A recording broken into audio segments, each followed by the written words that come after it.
Hey, what's up, everybody? Welcome to my channel. My name is Paul, the Canadian Snowman, back here once again with another Ottoman Wars video. What are we doing today, guys? We're doing the siege of Buda 1541 and Eger 1552. More sieges, awesome stuff. We just did a actually really cool siege in the last video as a Castelnovo, something like that. Yeah, so it was kind of really evenly matched, and you had the people being sieged on the offensive, and which are kind of really cool and different to see when it comes to sieges. So that was really neat. So definitely check that out if you haven't. If you're new to my channel, definitely check out all the other cool stuff we do here. But anyways, we're gonna get into this video. Please hit that like and subscribe button below. Appreciate that, and I guess let's just jump into it, guys. Hope you guys are having an amazing day. Halloween coming up. Bam.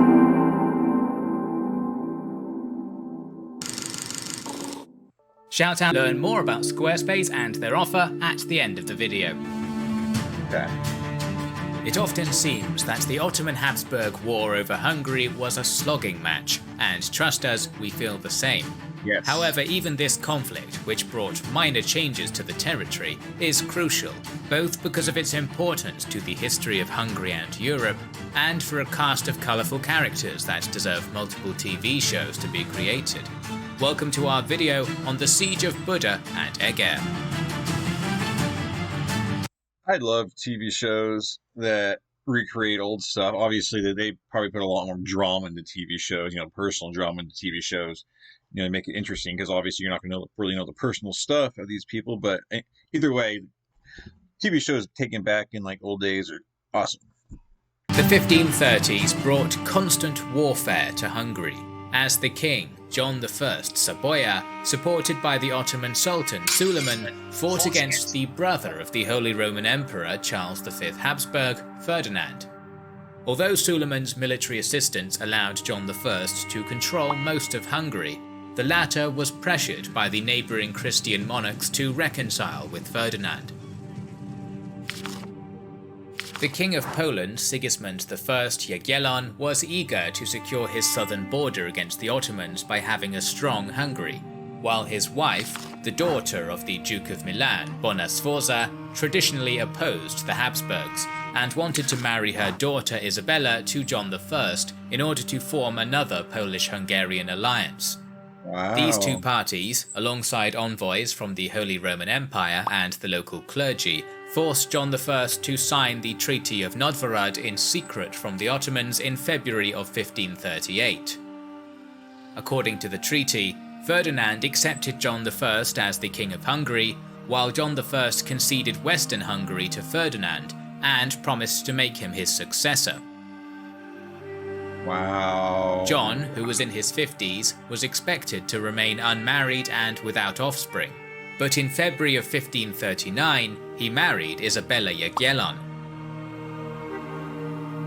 That was a shock for the Habsburgs, and forced Ferdinand to inform Suleiman of the treaty in the hopes that the Sultan would abandon John I. Suleiman's reaction is unclear, but it seems that he decided to wait and see what this new situation would bring. Simultaneously, I mean, he signed the treaty, did the treaty, like that secret treaty or agreement. It didn't say anything about him not being able to marry, right? So Ferdinand seems like he's the one who backed out on the secret thing by telling Solomon. He's just afraid that obviously that John's going to have a kid, and that's going to override his place on the throne. But like, they don't even have a kid yet. They just got married. There's no heir at all, and I'm sure that heir would have to get to a certain age or something like that before they could take over anyway. So he's got many years to wait and see what happens to kind of John and see if he takes over or not. So I think it's kind of like premature of him to kind of like, I don't know, go. I mean, they already did like a backstabby thing on Solomon, and now Ferdinand's doing like a backstabby thing on John by telling Suleiman. But damn, this definitely deserves a TV show. Definitely. This is definitely TV show worthy. But he decided to wait and see what this new situation would bring. Simultaneously, Ferdinand's supporter, Stephen Moylat, started an uprising in Transylvania in spring of 1540. John marched against these rebels and won an easy victory. Back home, his queen was with child, and in July of the same year gave birth to a son, John Sigismund. Okay. The birth of a son changed John's outlook on the treaty, and in his new will dictated to Bishop George Martinuzzi, John Sigismund was made heir of the Hungarian throne. John I. Yeah, but life changes. I mean, you make that agreement with them, and you're not expecting to have kids or whatnot. So yeah, sure, but obviously, you have a kid, it changes things. So like now would be the point where like after this, right now, should be the point where Ferdinand could have went to Solomon. Hey, like he backed it on our secret deal. So here's what really happened. Anyways, wow, that was a fast changing turn of events already. John Sigismund was made heir of the Hungarian throne. John I passed away just 2 weeks later. What? Many Hungarian nobles, led by Martinuzzi, had no desire to be ruled by the Habsburgs, and in August they rejected Ferdinand's demand to give him the throne. 2 weeks. 2 weeks. Like, if he passed away like 2 weeks, just like a month earlier, like Ferdinand, the contract would have held up and Ferdinand would have been the heir to the throne. Like, wow. That's like crazy how much just like that little bit of time like changes everything. Wow. Less than a month later, they declared John Sigismund the king, with Queen Isabella as his regent. Wow. Letters were sent to Krakow and Constantinople to gain the support of Poland and the Ottomans. However, man, I can see it already. Ferdinand, Habsburgs, they're going to take advantage of this. You have a young king. Isabella probably has no like military background, and East Hungary looks like it's easy for the taking for any kind of military. So obviously, I think Ferdinand's going to go in for the kill here. Why it looks like he has a chance to kind of take over everything. And then Suleiman's not going to want that, so he's going to come up here, and then we're going to have all at war. It seems like, right? Maybe. The Queen's party was not strong enough, and many Hungarian feudals defected to the Habsburgs. This allowed Ferdinand, who started his campaign to take the Hungarian throne in early October, to capture Visegrad, Pest, Székesfehérvár, and other cities with relative ease. On the 21st of October 1540, Ferdinand's general, Leonhard von Fels, besieged the capital of Hungary, Buda. The details are unclear, but the sources claim that a plague struck the besieging army almost immediately, while the imperial and Hungarian leaders were bickering about everything. At the same time, Martinuzzi managed to spread the rumour that the Ottoman army would soon be near Buda. All that forced the Habsburgs to retreat. Nice. However, the Habsburg prince wasn't going to give up easily. Between February and March, the imperial army in Hungary was reinforced to almost 40,000 troops, and command was given to a veteran of the First Siege of Vienna, Wilhelm von Roggendorf. In response, Suleiman I's quickly assembled army, which numbered anywhere from 20 to 50,000 troops, started marching from Edirne. Von Roggendorf reached Buda, which was defended by less than 3,000 Hungarians and Serbs, on the 3rd of May. The Queen and her supporters had used the last few months reinforcing the walls and building fortifications.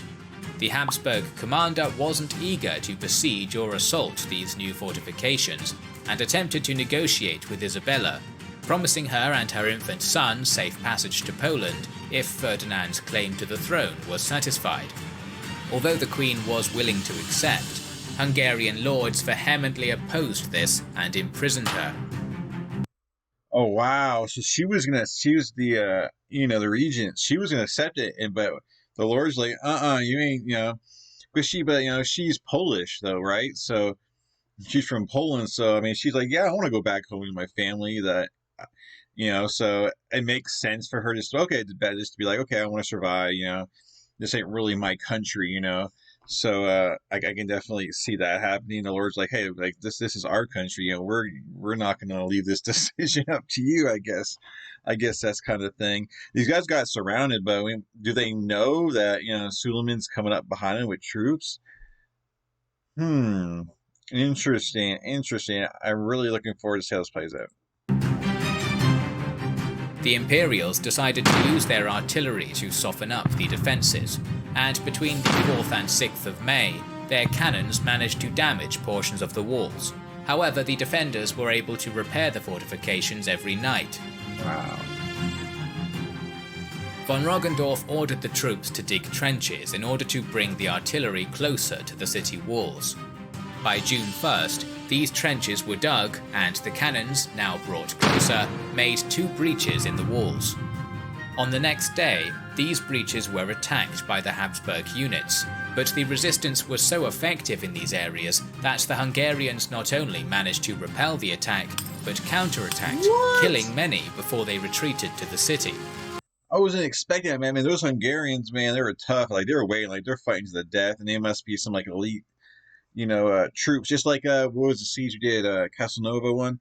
You guys pronounced it. They're pretty experienced, awesome warriors, so that's how they were able to counterattack so good. Seems like kind of a similar thing going on here.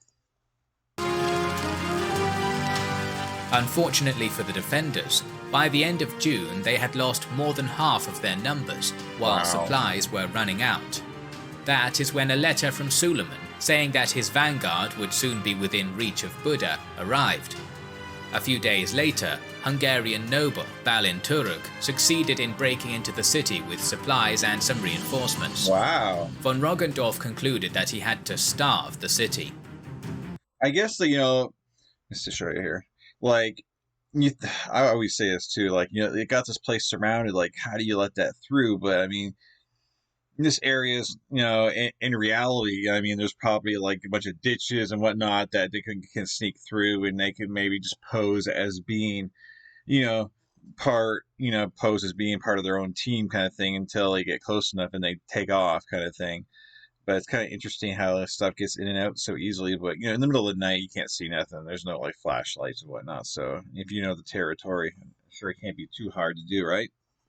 Anyway, so their hopes were getting pretty low, but now they know that reinforcements are coming in, Suleiman. So I'm guessing they're going to hold tight, and Suleiman should save the day, right? I don't know. Von Roggendorf concluded that he had to starve the city. Sometime in early July, a group supporting the Queen attempted to open the gates for the Habsburg troops, but the defenders stopped this attempt. Wow. On the 10th of July, the cavalry vanguard of the Ottoman army started to harass the Imperials from the south. Von Roggendorf's attempt to crush the small Ottoman group failed, as the Ottoman commander Hosrov Pasha's cavalry proved to be too quick, constantly retreating, pulling in smaller Habsburg units and destroying them. Throughout July, more and more Ottoman troops arrived in the area, which forced von Roggendorf to weaken the circle around the city and concentrate troops on his southern flank. This proved to be a mistake, as Suleiman reached the city on the 20th of August, but instead of joining his troops, attacked the Habsburgs from the east. This attack came as a surprise for the Imperials, and the eastern portion of the besieging army was soon destroyed. Oh my god. The Sultan, reinforced by the defenders of Buda, then moved to the south using his vanguard as an anvil to disperse this group too. The details of what happened next are not clear, but the Ottoman cavalry continued to harass the retreating Imperials, and in total, 20,000 Habsburg troops were killed, along with their commander, who died of his wounds. Wow. Over the next few days, Suleiman celebrated alongside his Hungarian allies. However, this celebration proved to be a ruse. Hungarian nobles and the Queen spent days in the Ottoman camp, and the defenders of the city became complacent. Meanwhile, the Ottoman troops were entering and leaving the city as they pleased. This was all a trick to take over the city peacefully, and it worked as intended by the Sultan. What?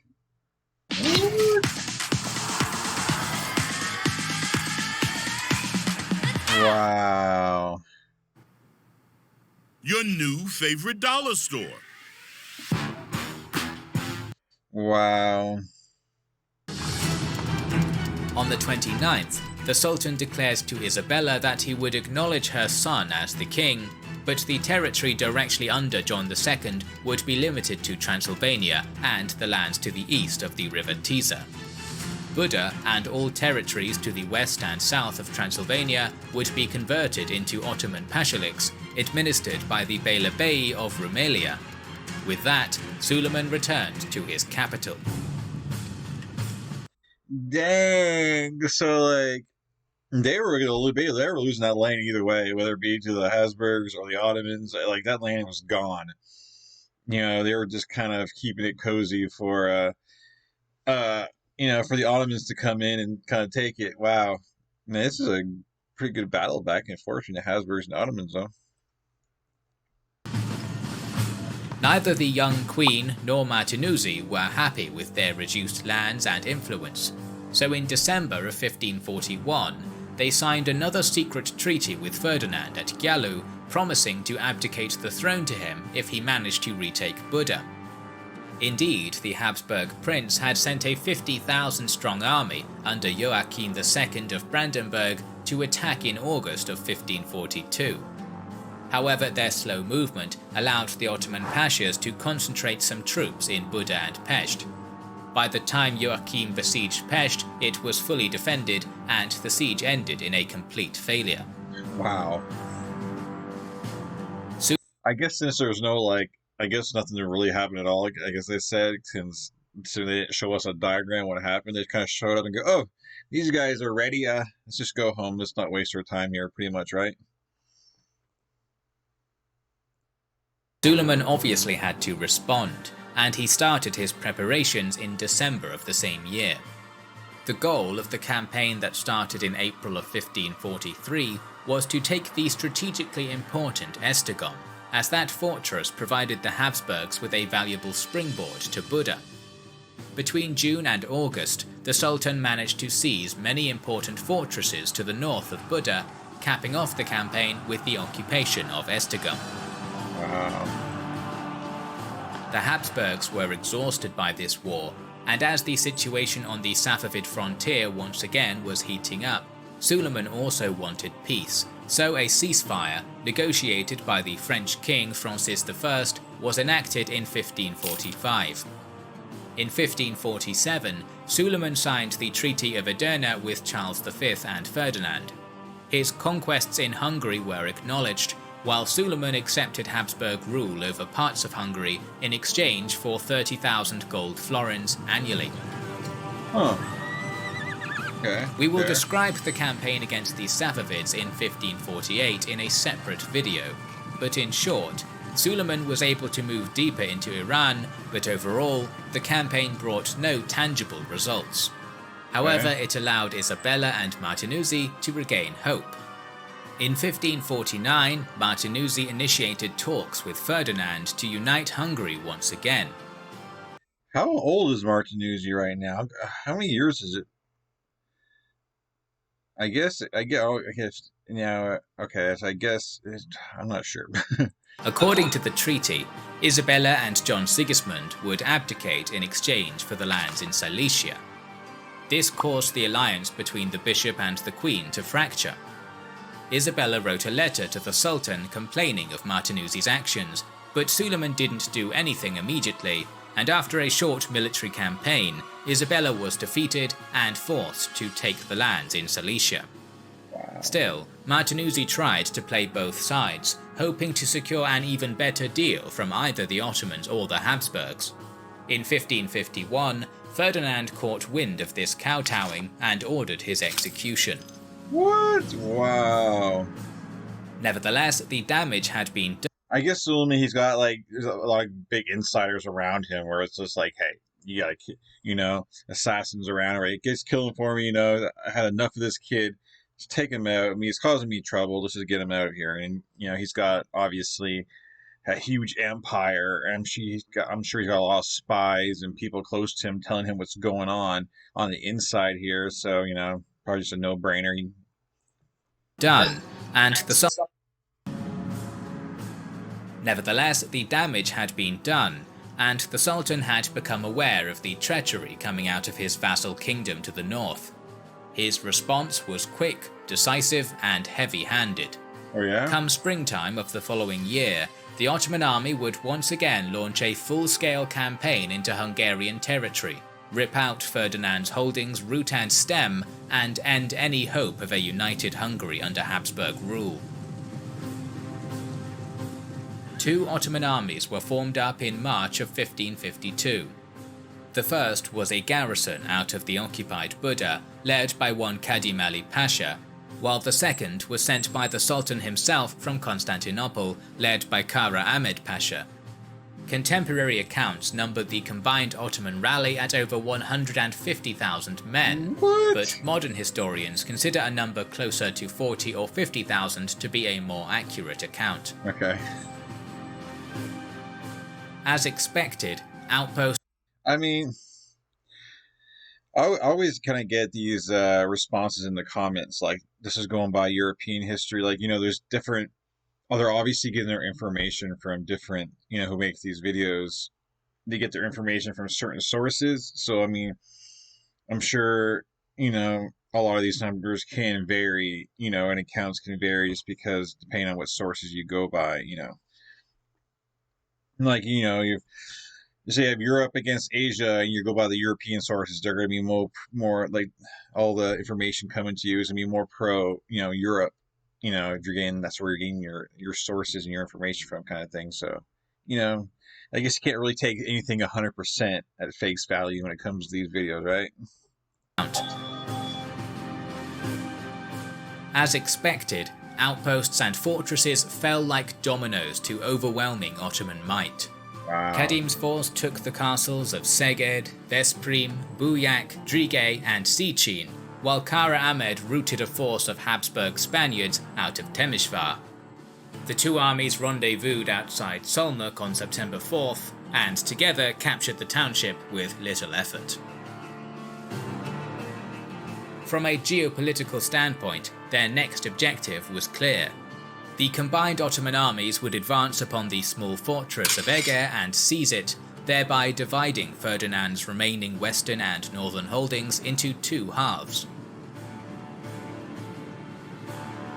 The garrison at Eger Castle was only around 2,000 men strong, led by the 50-year-old commander István Dobó. The men and women within the fortress were native Hungarians.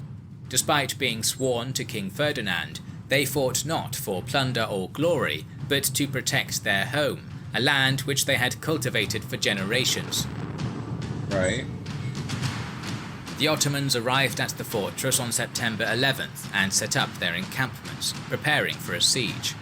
5 days later, the bombardment began. Pasha Ali led the artillery effort, inflicting major damage upon... Well, let's see how, who holds... I mean, like I said, these Hungarians they're fighting for their lives here, and they're not going to give up. They've been there, for, forever, so they're just not going to step away easy. And we'll see how long the fortifications hold up, and we'll see if Ferdinand sends in any reinforcements, kind of like how Suleiman reinforced, in the beginning battle, to see if that makes a difference. Began. Pasha Ali led the artillery effort, inflicting major damage upon Eger's walls, despite having only 4 large siege guns at his disposal. The Hungarians' own cannons were smaller, and had not the range nor firepower to put up an effective resistance. Pups, over here. And we gotta fill the gap here. Yes! That is how you run the spread with Chris! Yet, the resolve of the defenders did not waver. Dobó systematically sent out wave after wave of light cavalry to sally and harass the Ottoman bombardiers. They dealt some casualties, but these hit-and-run tactics proved ultimately ineffective, and the shelling continued. Inevitably, the war... Oh, wow, they were ineffective. That seems like the first time I heard that. It seems like these sallies have just been kicking butt every time. So this, I guess, is one of those instances where it just didn't work. I mean, it started off like it was going to work, but, they tried. Walls crumbled and a breach was created. The Ottoman infantry under Kara Ahmed seized their opportunity and launched a full assault upon the walls. And yet, the overwhelmingly outnumbered defenders held the line, fighting valiantly upon the breach, due largely to the bravery and charisma of their veteran commander. Wow. Hungarian engineering played a crucial role as peasant and soldier alike repulsed the Turkish tide day after day.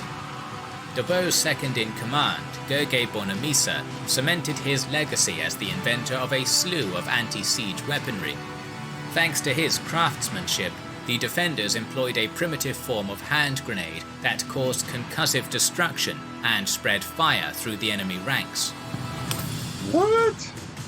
But the most iconic instrument of destruction devised by Bonamissa was an improvised vehicle of death, a set of 2 mill wheels stuffed at the center with explosives and lit aflame, then rolled downhill at the Ottoman ranks during their many assaults upon the fortress breach. What? These fire wheels caused panic and mass destruction, and played a major role in keeping the attackers at bay. I wish they could like pop up this. I'd love to see like, I don't know, a little diagram of the structure they created, you know, because that is super interesting. They have the grenades going down, man. They pulling out all the stuff, these inventions, man. That's crazy. They were ready. Mass destruction, and played a major role in keeping the attackers at bay. By the turn of the month, the Turkish commanders had grown tired of their infantry's ineffectiveness and had refocused their efforts beneath the earth. As they'd done in countless sieges before, the Ottoman sappers began digging a network of tunnels that inched towards the fortress, setting explosive mines to undermine the wall's foundations.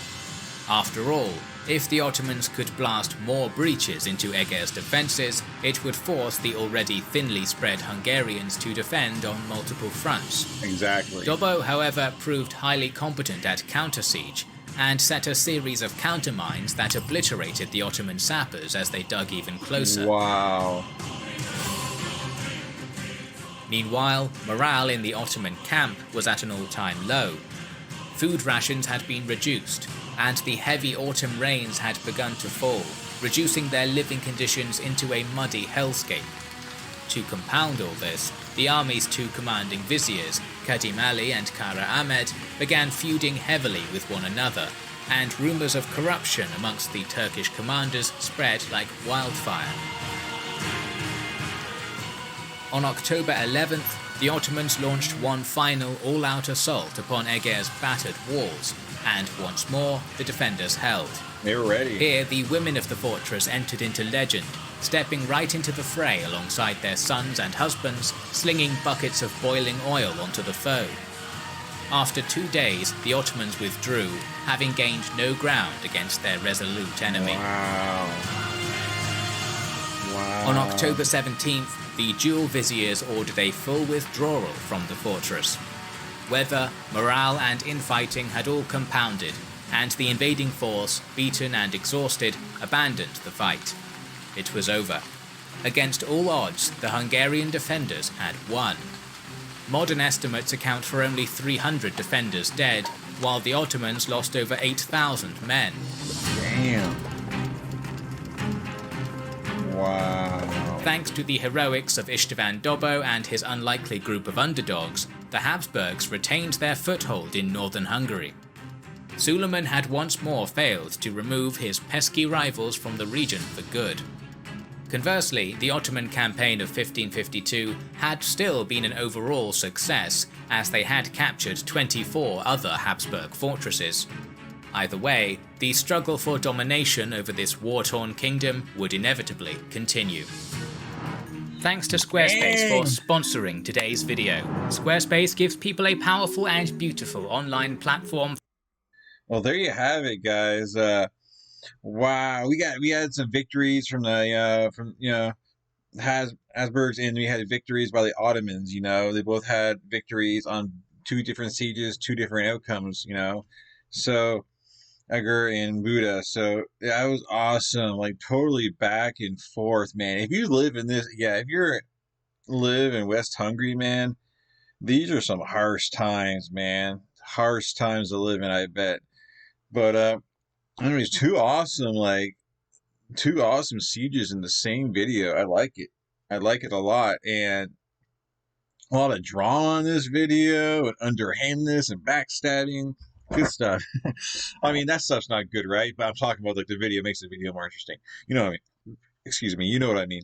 But anyways, guys, leave your comments below of what your thoughts are. Definitely an awesome rivalry going on here. Awesome. And it's going to continue, apparently. There's no one's come out on top yet. Each side has got their punches in, but no one's able to like basically, win the war kind of deal. But anyways, guys, hit that like and subscribe button below. Hope you guys like this video. And yeah, catch you guys in future videos. Woohoo! Peace. Appreciate it.